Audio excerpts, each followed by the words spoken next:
Thank you for coming back. I had a question. I'm sorry if I spoke a bit too technically in the first talk. I'll try and keep things simpler in this one. It's really just to get an idea of how these things that I talked about in the last talk can kind of come together in the treatment of a disease. And I think multiple sclerosis is a good example. And it's something that I've worked on a lot, both with my mum and my stepdad and my stepbrother who was sitting over there.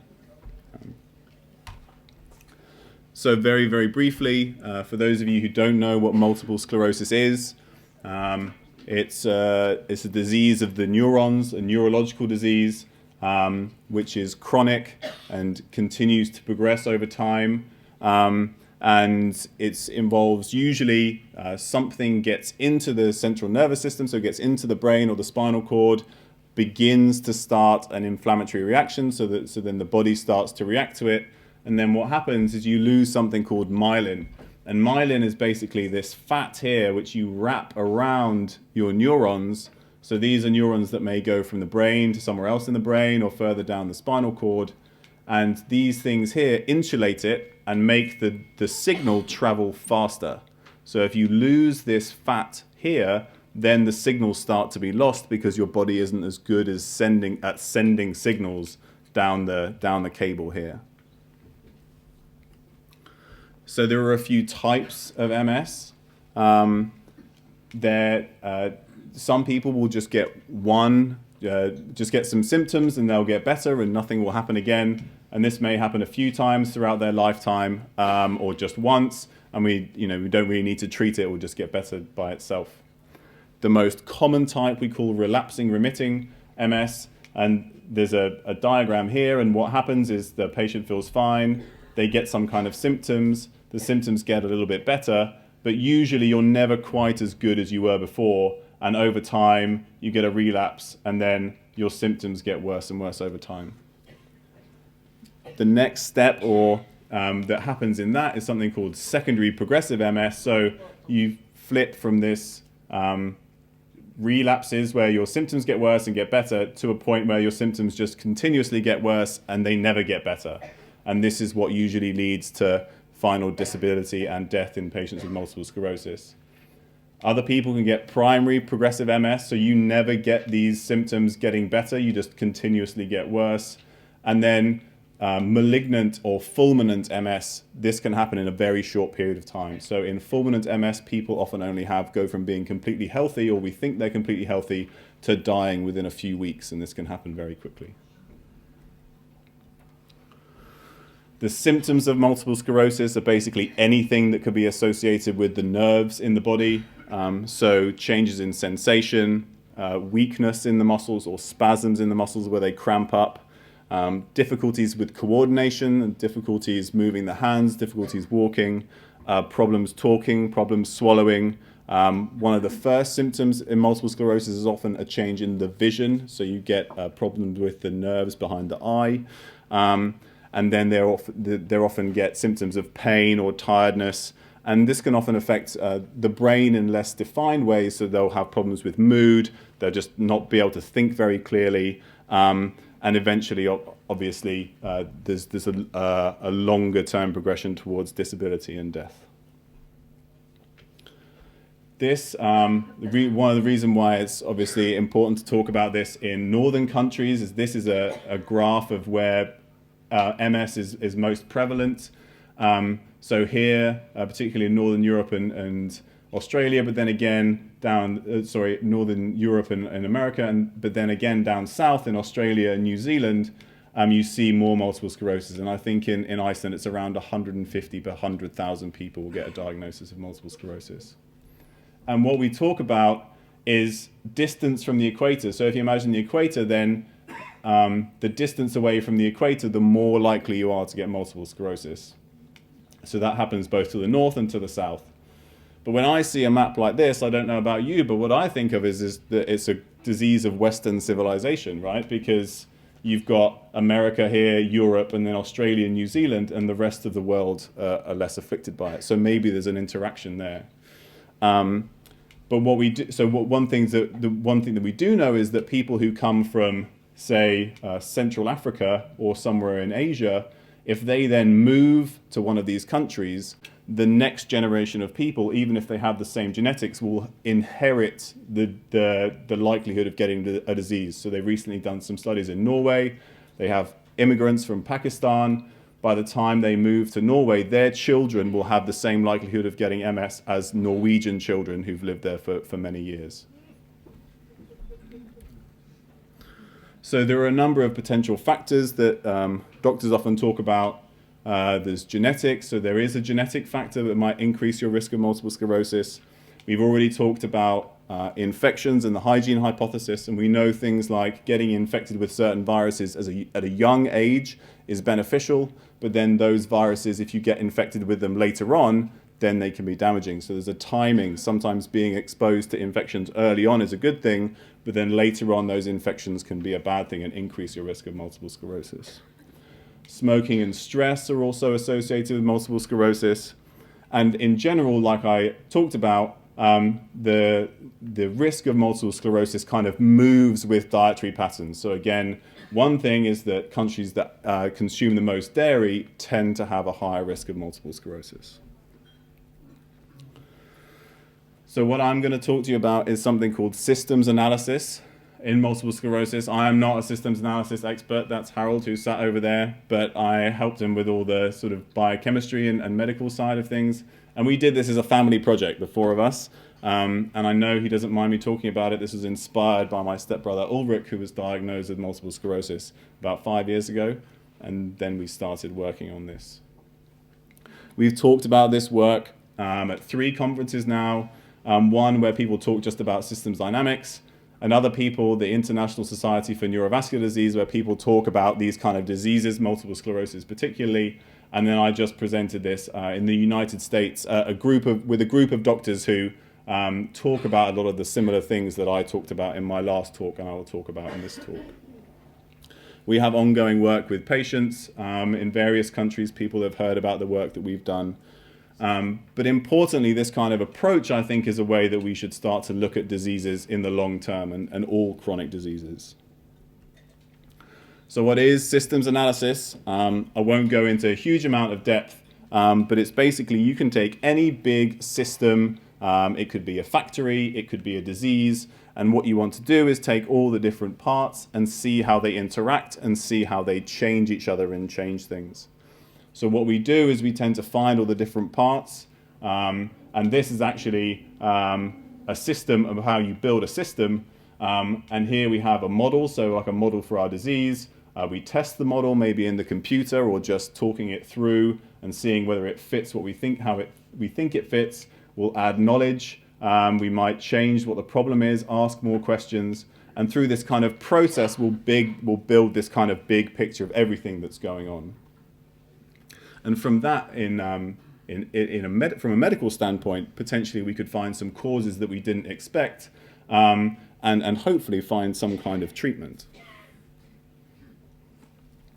So why do we need systems analysis? Personally, I think that we need systems analysis because the current medical approaches are really failing us. If we're looking at chronic diseases, Western diseases, the rates of these are still increasing, even though we seem to be doing more and more research and finding out more and more, so we think.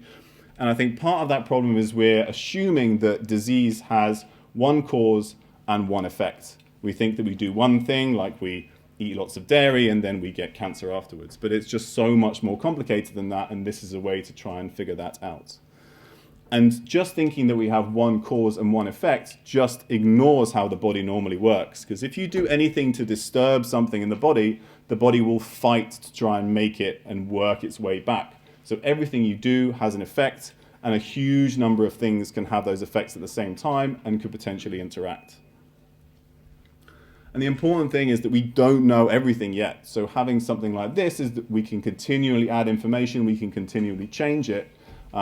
Whereas if we're working on the basis of there's one cause and we spend all our time looking at that one cause, we'll ignore all the information that's coming in from other places about something else we should be thinking about. So this is how you will see some diagrams like this. and I will talk you through them very slowly.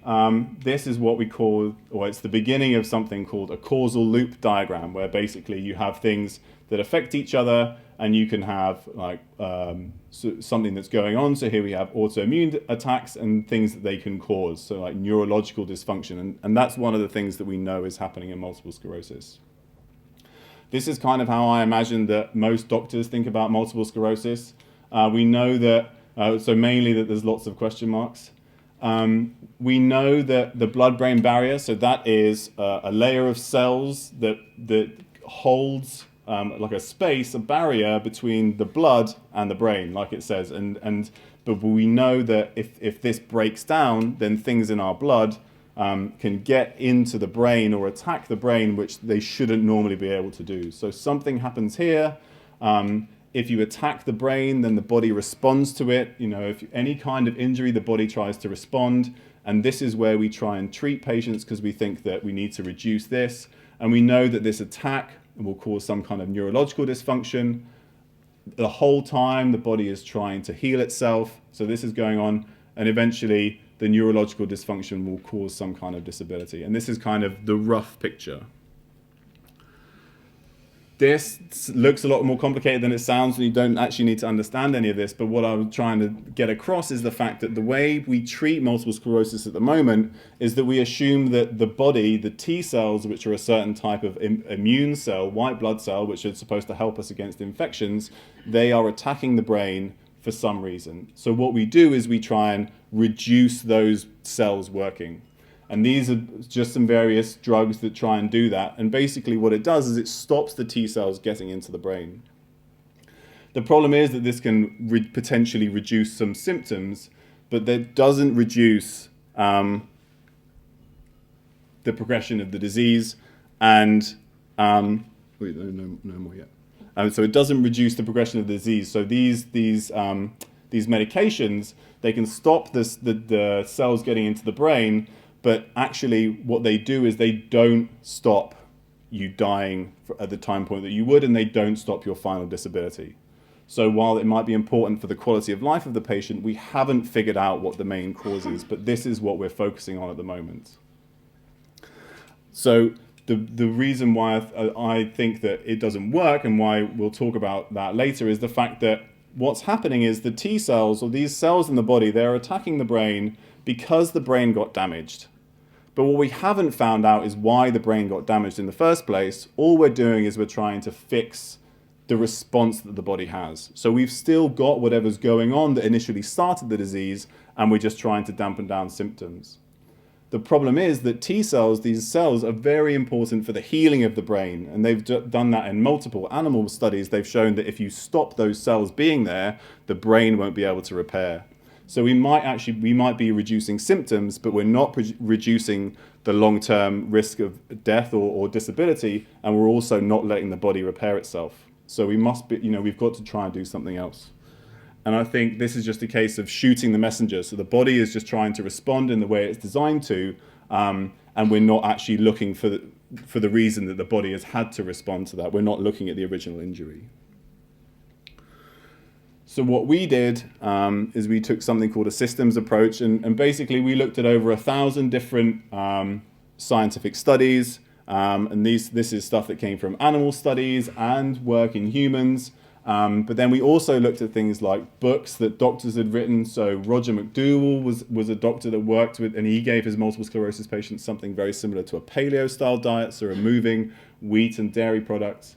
And Roy Swank was another one, and he worked with thousands of patients, and he worked with diet in them, and he gave a slightly different diet. He gave more of a plant-based, low-fat diet, but also saw some benefits. And the idea is that we start by assuming nothing. So we don't assume that the immune system is the place that we need to start, and everything potentially is relevant. And we found some basic components that we decided to start putting together. So the immune system is very important because that's part of what's going on. There are also blood flow changes, so changes in the blood flow around the brain that happen in some patients.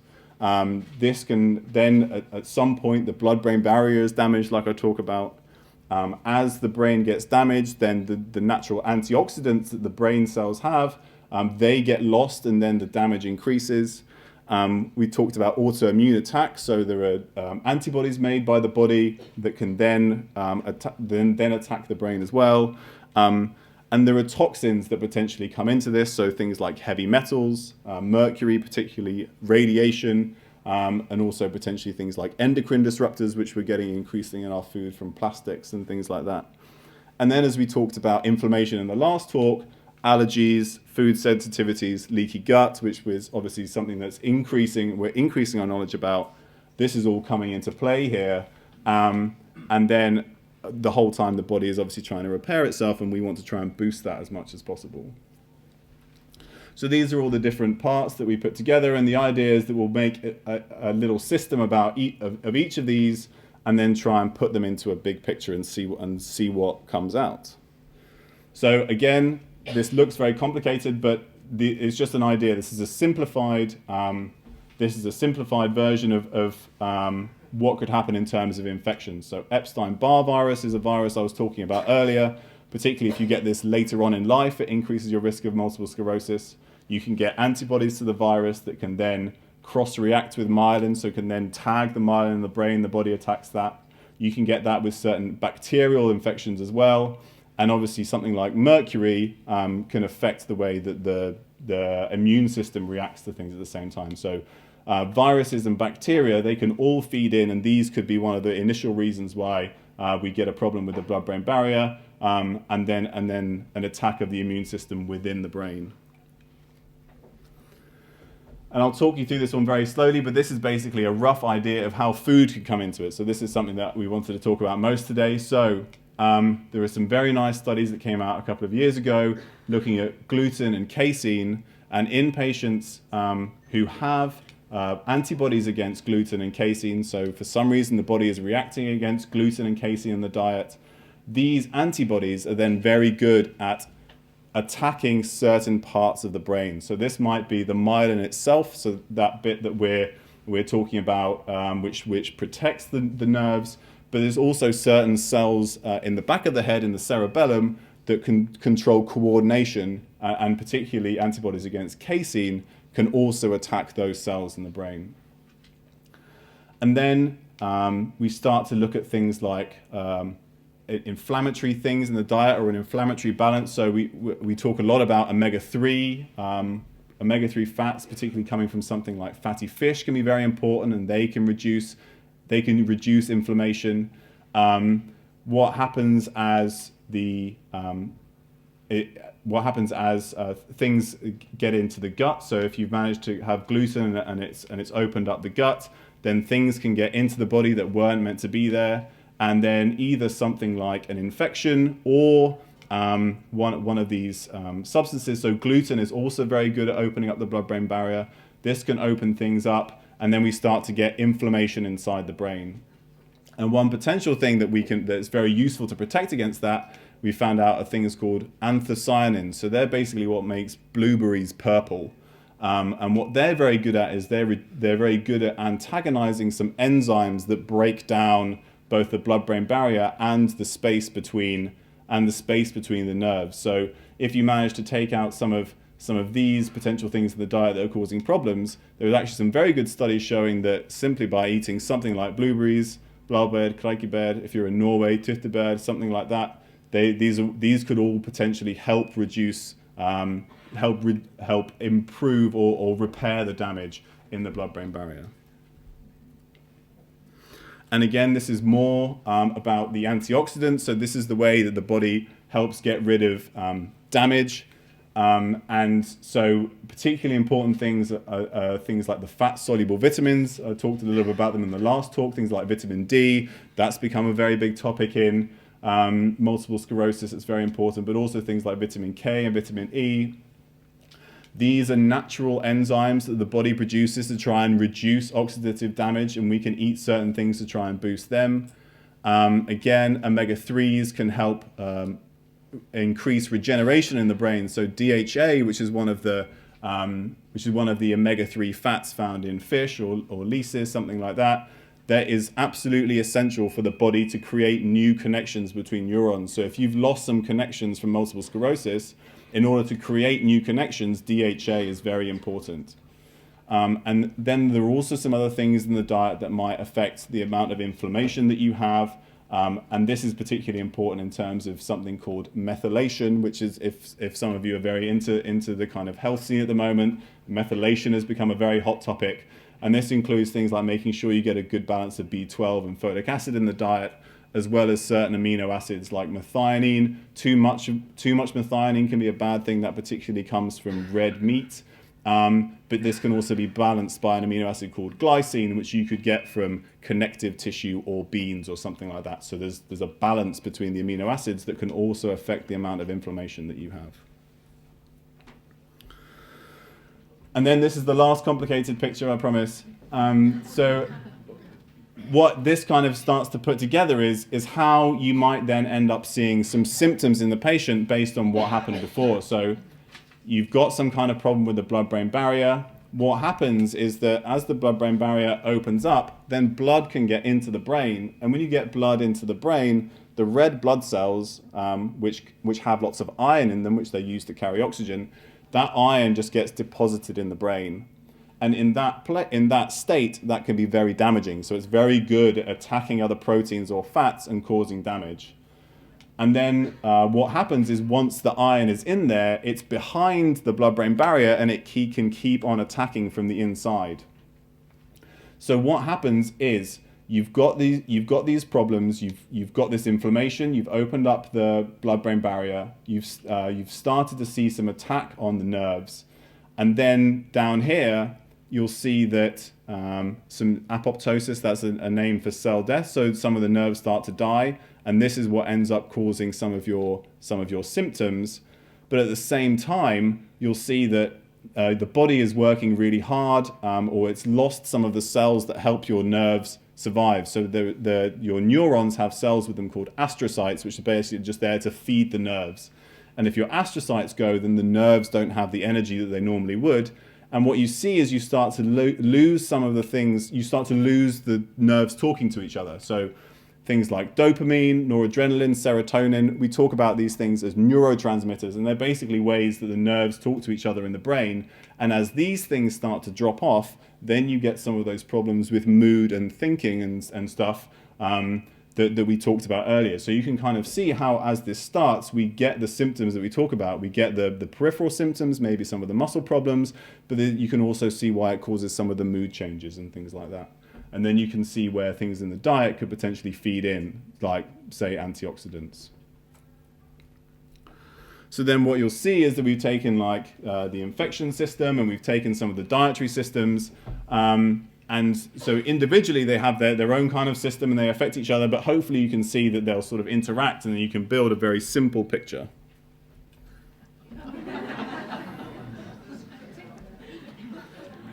You don't need to look at any of that.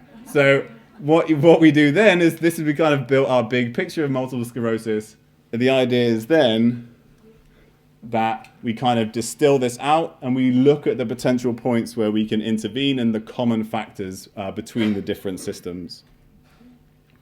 So this is a simplified version of that one. So you see you have all of infections here, we have all of the problems with food here, we have allergies here, and then some people have problems with blood flow around the brain, so say we have that here, and all of this comes together. This is where we have our body trying to heal itself. This is where we have oxidative damage, so free radicals damaging the brain. And this is the whole of the immune system here. We sort of distilled down into one word. And you can kind of see where the cognitive problems and depressions and the neurological problems come out. So this is where the symptoms start to come out. But what I'd really like you to take away from this picture is you'll see these R's here, and these are reinforcing loops we call. So these are loops that will, once they've started, they'll continue to self-propagate. And what happens is if you take out the immune system, so say I've given you Tysabri or Gilenya, which is some of the popular drugs at the moment, which remove the T cells and stop them being in the brain, you remove this section here, but look at the rest of the picture, that's still there, right? You will still get this oxidative damage going on in the brain. You'll still get inflammation. You'll still get ongoing damage in the nerves. So even though you've taken out this one bit here, all of this is still going on potentially. So that's not enough. So I think we've found some key factors. There's something that causes an initial damage. And once that blood-brain barrier is broken down, the body has access to the brain when it shouldn't, and something damages the brain where it shouldn't, and then the body starts to react to that. And this could be something like an infection. It could be something like a problem with blood flow. It could be things in the environment. So we know vitamin D is very important. Toxins are very important. All of these can potentially damage the brain. And we know that there's some effect of genetics in there potentially. But what we're starting to find out now is that these genetics may actually be linked to the environment. So these are epigenetic factors rather than the fact that you inherited them from your mother. There's something that you got from the environment that's around you. And then we've seen that there are potentially some lifestyle and diet factors that we can change, because these can both be propagating factors. They could help worsen the disease, or they can help repair. So what we put together eventually out of all of that was a sequential treatment approach, and something that everybody can potentially do and is very low risk with a potentially very high benefit. So a start would be to completely remove all grain, dairy, and legume foods from the diet. So these are all foods that are potentially associated with damage of the gut and potentially associated with something called molecular mimicry, where the body makes an antibody, say, against gluten, and then that can go and attack the brain. So once you've taken those out, and it's important to remember that we're not saying that these cause multiple sclerosis, but we're saying that there's some good evidence to suggest that they could make it worse or stop you being able to treat it optimally. And then you want to try and reduce oxidative damage or free radical damage in the brain. So I talked about berries. These are very, very good at reducing damage to the blood-brain barrier. EPA, which is a different omega-3 from fatty fish, is very good at reducing inflammation. Vitamin E, and then things like cabbage, broccoli, and cauliflower. And the reason that these are important is because there are certain things in them called isothiocyanates, which are very good at increasing the body's own antioxidant defenses. So glutathione, we talk about a lot, and these can upregulate that. Excuse me. Yes? I missed the fact of the beans, why they are being mentioned as something. Yeah, so this is potentially contentious. So what some people have seen is that similarly to gluten and casein, some of the lectins or some of the proteins in beans can have a similar effect on damaging the barrier of the gut. I think for most people that's not the case, but in something like this, what I would say is that it would make sense to try and see whether that helps, because the evidence isn't great, but because we know there are proteins in beans that act very similar to gluten and casein, they can sort of all have a very similar effect. So that's why we say to remove beans. But in general, beans are much better than, say, these two if you have issues. So then once you've started that, and this is something you could start straight away, then it's important to try and figure out what the original cause was if you can. So you could look at the vessels, the veins in the body, and you can do this either with an ultrasound or an MRI. And this is something that is very, very controversial in the multiple sclerosis world. And it's something that is still being heavily researched, because some people really think that it's one of the key causes of multiple sclerosis, and other people say that it has nothing to do with it. So this is definitely something worth considering. Then again, stuff like allergy testing, and also looking at potential symptoms or potential infections you may have had, and getting some kind of stool analysis or blood analysis, looking for things like biofilms or any kind of systemic disease, things like Lyme disease. Again, you could have them for a long period of time, you don't really know what's going on, and they could potentially initiate this. Then what you want to do is remove all of those things, allergens and infections, treat them if you can, if you found anything, and eliminate any particular toxins. So one that we talk a lot about is mercury, say from amalgam fillings. So if you've got a mouthful of mercury and you have multiple sclerosis, it's maybe worth finding somebody who is good at taking out mercury fillings, and it needs to be done properly, or else you will just give yourself a much bigger dose of mercury. Then we talk about drug treatment as a last resort, and that doesn't mean that you should abandon all normal treatment, because these treatments can reduce relapses, they can reduce symptoms, but the important thing is that all those other things that could potentially be the main causes be done as well. So this is definitely something that you could do alongside whatever normal treatment you're getting from your neurologist. And then you want to try and build a lifestyle that will help you repair everything as much as possible. So we talked a lot about omega-3 fats. DHA is incredibly important for the brain. What you also need to be able to repair neurons, selenium and iodine, and those are particularly important because you need good thyroid function for your body to be able to heal neurons. And ketones can be very, very beneficial for the brain. And there are some people who are looking at ketogenic diets, so very low carbohydrate diets in multiple sclerosis. The studies haven't been completed yet, but you can increase the ketones that your body produces by taking something like a medium chain triglyceride oil or a coconut oil. And those fats will actually get turned into ketones by the body and could help feed the neurons without you having to drastically change the diet otherwise. And then other things that are very important are sleep and stress. And then exercise. So there's a lot of studies showing that some kind of muscular exercise can improve the way that the body regrows nerves and is able to control the muscles better again. And sunlight is incredibly important. And one of the reasons why they think that being far away from the equator is bad for multiple sclerosis is because you're not making enough vitamin D. But what we're finding is that in studies where we give vitamin D to patients with multiple sclerosis, it's not having the effect that we think. And that's potentially because you actually need damage from UVB radiation in the skin, and the combination of vitamin D plus that small amount of inflammation in the skin actually increases certain cells in the body that will help dampen down this abnormal immune response. So just taking a pill isn't enough, and actually getting vitamin D from the sun is much more important.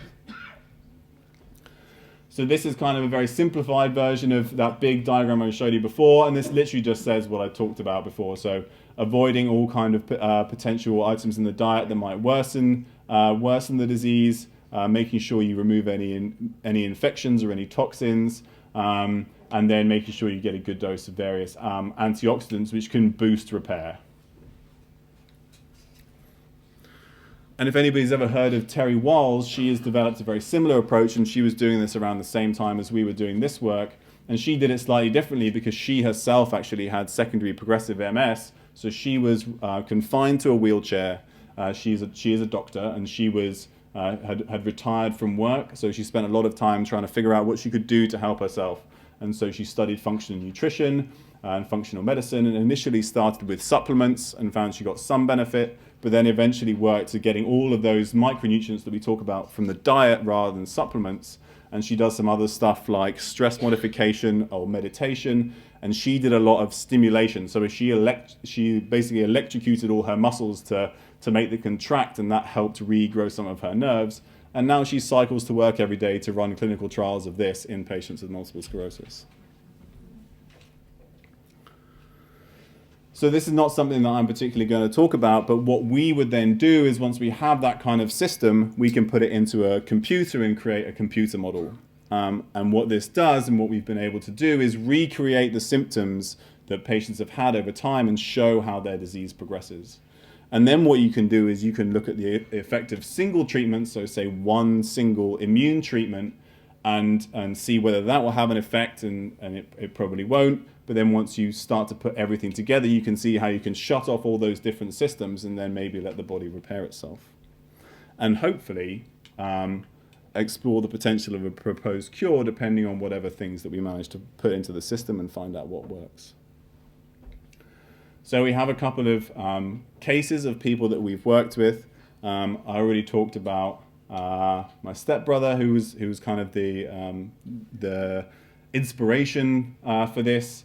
Somebody else who I've worked with very recently is a patient, and she has what I would probably assume to be end-stage relapsing remitting MS. So she is confined to a wheelchair, and she came to see me at the clinic in London, and she's made most of these dietary changes. We haven't had a chance to look into any of the other stuff because it's just too difficult for her. So we've started with what she can do, which is the diet.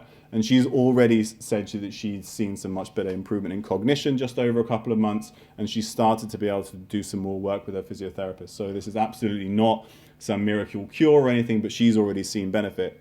And that's very promising, particularly considering she's had this disease for almost 30 years.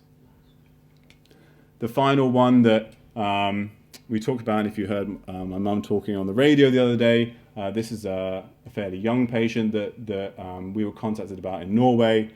She had fulminant MS, so we talked about that. People with fulminant MS are often expected to die within a number of weeks. She was doing her master's project in Norway. She called up her mum one night because she didn't feel very well. Within a few days, she was unconscious in the hospital, and they were doing scans of her brain every day, and you could actually see the brain dying off day by day by day. She was going so rapidly, and what they had to do is they filled her with drugs just to try and stop the body attacking the brain, and that did work. But what happened is she was basically just left. There was no more that they could do, no other drugs they could give, and she was just put in a home to die. And one of the nurses there had heard about Harold, my stepfather, and contacted him and asked if there was anything that he could do. And again, he came in, and what she was getting, she was being fed through a tube in the stomach because she couldn't eat and she was unconscious. She was basically getting this mixture of gluten, basically wheat products and milk products in this kind of grey slurry made by Nestle. And so what we did instead is that he got the help of her mum, who was obviously very engaged, and just made her cook real food. Lots of vegetables, lots of fish oil we gave her, some vitamin E, and we just fed it through the... Blueberries, sorry. Very important. And this was fed into the tube in her stomach.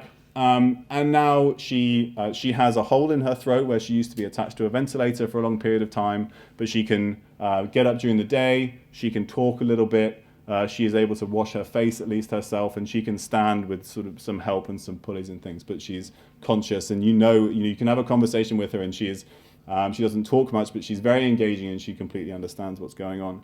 And she's completely reversed what had happened to her before. And obviously, this isn't something that we've trialed in huge numbers of patients, and we can't say that this is what cured her, but obviously it's been fantastic to see her turn around like that. So we're very hopeful for the future. So just a couple of take-home messages. I think this is potentially a way to treat any kind of disease. I think a lot of people get stuck into one particular cause or one particular factor, and that's all that they want to research. But if we actually just take a step back and look at all the research, all the data that we have, potentially we might find some new answers. And if you're working with patients or you know people, then looking at this kind of system, then you can kind of see why just changing one thing isn't necessarily enough, and you need to identify each thing that could be a problem and change all of them to try and reverse problems with the disease. And we won't promise that we know everything. We would never say that we've got this right. So if anybody has any ideas or wants to join us, then Harold is teaching systems analysis at the University of Iceland. You're very welcome to join us and give us any ideas and work with us in any way you'd like to. Finally, this is just a little bit if anybody wants to contact me or find out more about what I do and what I write. This is my main blog, which is drragnar.com. I run a podcast called Eat Better with my friend Chloe. This is the clinic I work at in London occasionally, and I'm also a featured coach on a strength and conditioning website in the UK. So if any of that interests you, then please come and find me. Those are. Thanks.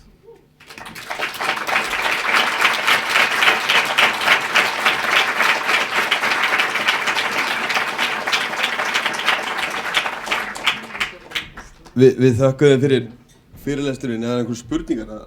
Yeah, we just wanted, all of the slides will be available in both English and Icelandic on the Meðferðau website. And the talk. And the talks are being filmed, so all of that. Já, ég ætlaði að minnast að þetta tekið upp. Þetta verður á heilsufrelsi.is og á Facebook síðu heilsufrelsis þegar það búið að klipta saman.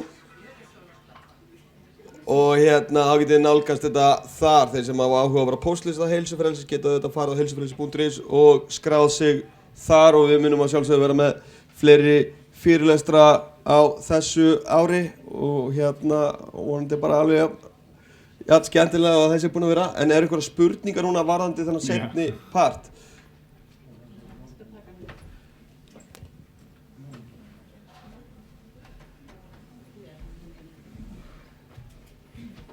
I have a question. I was diagnosed a month ago. Will you be going with your talk to the hospital, because the only thing they did with me, here's a drug, go get So lot better. we're obviously happy to talk to anybody who wants to listen, and we've got I don't know if this is, so I mean this link here links to kind of a long paper which we wrote about this. We have a much bigger book. We're happy to send it to anybody who wants it, and we would happily talk to absolutely anybody, but generally when we talk to neurologists and doctors about this, they're not particularly interested. I gave a talk about similar to this one for the MS Society a few years ago, maybe 2 years ago, 2 or 3 years ago. And there were loads of MS patients there, but there were only 2 doctors who came. Although all the patients invited their doctors, so we are very interested in engaging with anybody who wants to be engaged. In the first part, you were talking about the K vitamin. I believe it's K2, menaquinone, and the interaction between D3 or. But yeah. So is there left? Is there more to that question, or do you want me to just? About the importance of this K vitamin. Yeah. So particularly in terms of both. Where can I find it? So particularly in terms of anti-inflammatory actions, but also in terms of things like calcium regulation and hormone regulation, which I talked a little bit about in the first talk, there's a balance between K2, D, A, and to a smaller extent E. But those 3 particularly, the balance between them is very important. And what I think a lot of data is starting to show is that we're relatively menaquinone deficient, so vitamin K2 deficient, and that's part of the reason why we get these problems with calcium in the body where it shouldn't be. So it's K2, D, and E. Yes, yeah, and oh no, so it's K2, D, and A are the main 3. I don't have questions, but I want to answer you. You said it's 1 month ago since you were diagnosed. Yeah, I've been diagnosed for now 16, 17 years, and oh my God, you say you have now like a lot of prescription for drugs and to take. Yeah, okay. I have taken them, nearly all of them, injections, all of the drugs for MS. And I have never been sicker in my life when I was taking these kind of drugs. And a few years ago, I completely changed my diet, in food, in lifestyle, in everything. And I got a new life. By changing my diet, I'm completely drug-free. I'm living my life now completely in a different way than I did before. And oh my God, just if you can avoid drugs, but I'm not saying to avoid drugs completely, because sometimes we need them. I will probably need them one day. But if you can change like good diet and lifestyle, exercise and stuff, I'm 60 kilo lighter and completely different life by changing the food. All this salmon and lyse.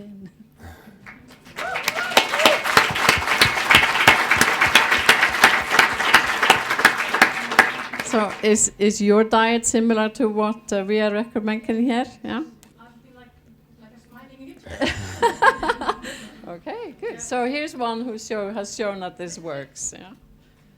Fantastic. Yeah. Hi, thank you for a wonderful lecture.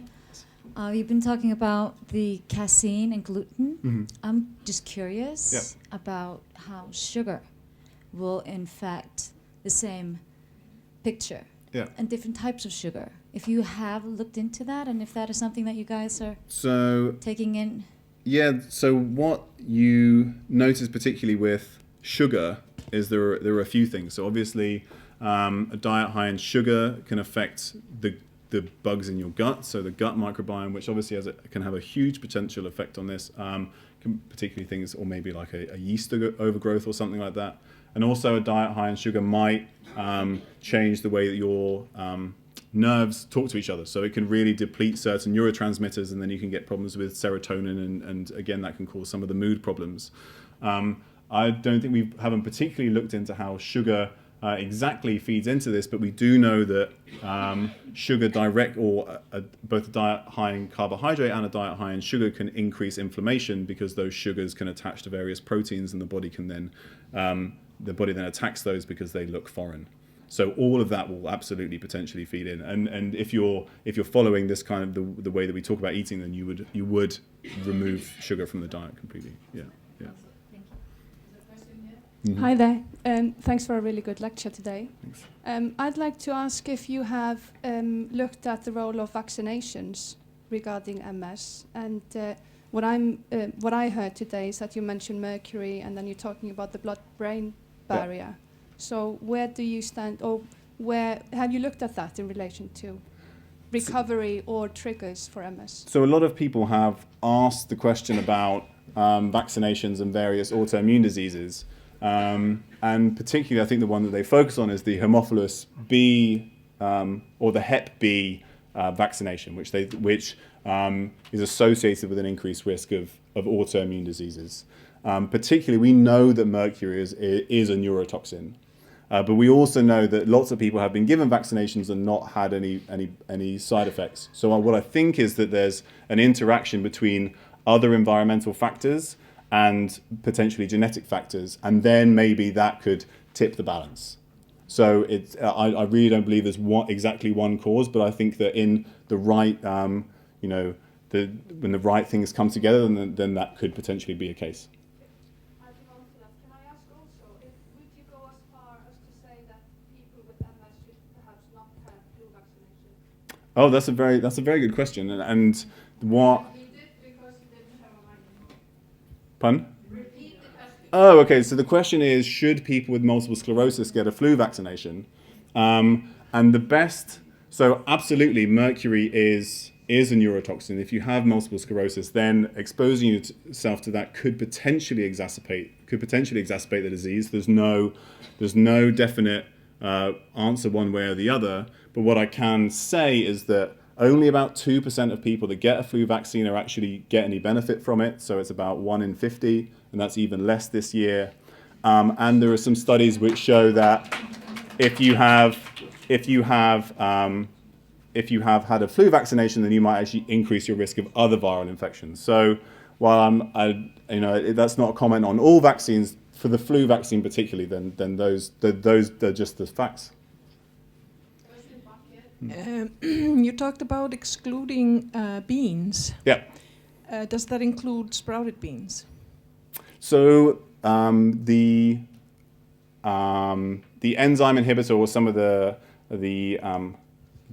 lectin proteins that you get in beans are reduced in sprouted beans, and they're also reduced if you treat the beans properly. So you just make sure you cook them properly and they're properly soaked. So you wouldn't be able to get rid of them completely, no. But some of those potentially damaging proteins would be reduced in sprouted beans. Okay. Ragnar, Anna heiti ég, og þú varst að nefna áðan Terry Walls. Og við vorum nokkurar hér sem sé í hóp sem að tóku 9 mánuði mataræði hennar í gegn og hennar aðferðafræði. Og það var alveg rosaleg breyting, og ég tala fyrir sjálfa mig. Það var svo sem ekkert mikið að hjá mér, en það sem ég fann fyrst og fremst, ég hef aldrei verið skýr í hugsun og var svona lítið svona stundum með þoku í haustum og svoleiðis, og ég bara, það var alveg rosaleg breyting. Og í öðru lagi þá þetta fyrsta skipti í öll þessi ár sem ég langar ekki í kökur að þessu frammi, og það segir mér sko það sem hún að gera, og þessar bækur, hún er búin að gefa út 2 bækur og hún með rannsókn í gangi, og það sem hún greinist árið 2000, þeir sem þekkja það ekki, mjög merkileg kona, og hún medical doktor í Ohio, og þar hún greinist 2000 og komin á skúter, hvað það kallað, svona rafknúin hjólastól, já, og hún breyti sínu mataræði og bara eftir, og fór að hugleiða og gera ýmislegt, og bara eftir 3 mánuði fór hún að geta gengið á milli sjúkrastofa. Eftir 5 mánuð gat hún gengið út allt sjúkrahús. Eftir, 6 mánuði, þá gat hún hjólaði kringum sjúkrahúsið og eftir ár þá gátt hún hjólað heim og tilbaka, sem í vinnun og heim og sem voru 28 mílur minni mig. Og þetta sem þakkar hún matinn og það sem hún að gera núna, hún með rannsókn í gangi sem alveg stórkostleg. Það að taka inn alls konar þætti, ekki bara matur, það er hreyfing og það er huglist og ýmislegt. Takk. Endilega skoðan eða viljið. Veit ykkur.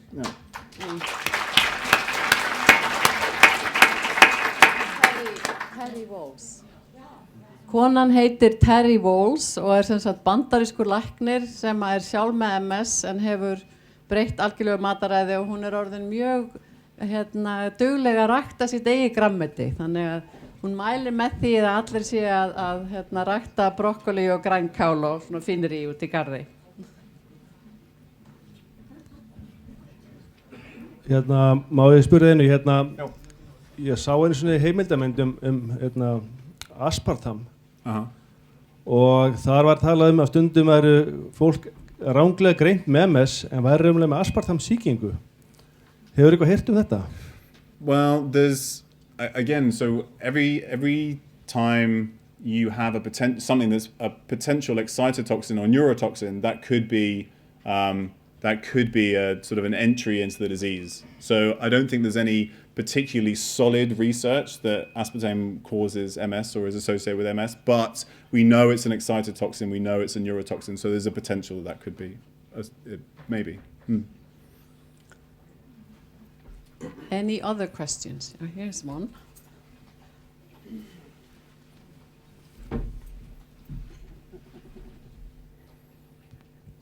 Hæ. Það auðveldara að spyrja á íslensku. Heyrðu, þú fórst nokkuð nákvæmlega inn í svona skref fyrir skref, læknismeðferð. Ertu einhvers staðar, þú hljóst svo hratt yfir þetta. Og það kannski þetta sem að mjög margir hafa mestan áhuga á. Ertu einhvers staðar með á netinu nákvæmari lýsingu og bara leiðbeiningar fyrir fólk? Já, við erum með, það hér inni, ef þú fer hérna, en við getum sett það líka á heilsufræðsíðu. Já, takk kærlega. Takk fyrir góðan fyrirlestur.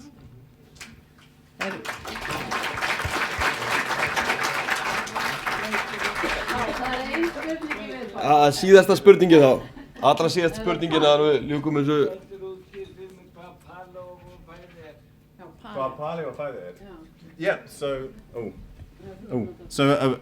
a paleo diet would kind of exactly fall out of what we were talking about. So the idea is that it's not eating anything that we didn't evolve eating over the last few millions of years, but actually if you look at the science behind it, I think that's the most important part. So it's no dairy products, no grain products, no legumes, so that's beans and lentils, and then lots of meat, fish, vegetables particularly, and then depending on other things, some things like nuts and fruit. But that's basically it. So and no potatoes as well.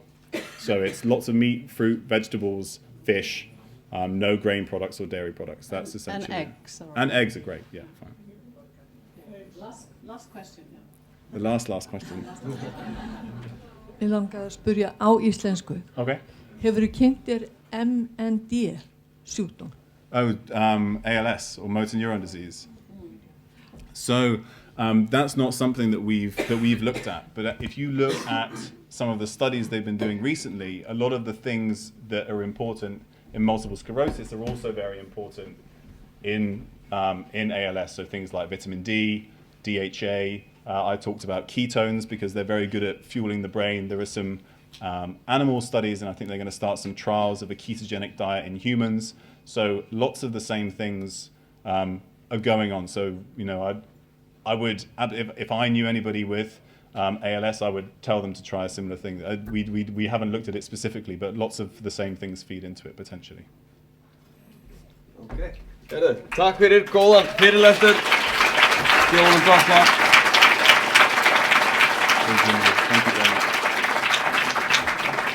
Og heilsufrelsi þakka fyrir sig í dag og það getið hérna nálgast þennan fyrirlesturinn á heilsufrelsi.is fljótlega á næstu dögum vonandi og inn á Facebook síðunni heilsufrelsis. Takk fyrir.